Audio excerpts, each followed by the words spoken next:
বৈশাখের আগেই যেন কালবৈশাখী ঝড়, 22 গজে মহাতাণ্ডব, একের পর এক বল হয়েছে সীমানা ছাড়া। পারভেজ ইমনের ওপরে কি ভর করল ক্রিস গেল, ডিভিলিয়ার্সরা? ঢাকা প্রিমিয়ার লিগে আবাহনীর হয়ে 15 বলে 50 পার করা বিধ্বংসী এক ইনিংস খেলেছেন এই ব্যাটার। বিকেএসপির মাঠ ভেজা থাকায় খেলা শুরু হয় দেরিতে। 31 ওভারের ম্যাচে শাহিনপুকুর অল আউট হয় 88 রানে। জবাব দিতে নেমে ইমনের অতিমানবীয় ইনিংস। 6 ওভার 4 বলে কোনো উইকেট না হারিয়েই জয় পায় আবাহনী।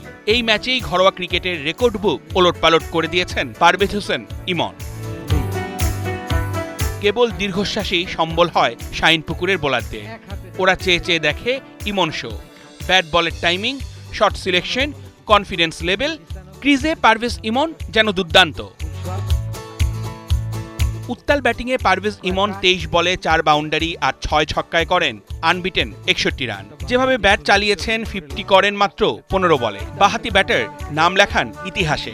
এটাই এখন লিস্ট এ তো বটেই, বাংলাদেশের ঘরোয়া টি-20 প্রথম শ্রেণী সব মিলিয়ে দ্রুততম 50 রেকর্ড। বেশ ভালো স্ট্রোক। অর্ণব বাপি, 71।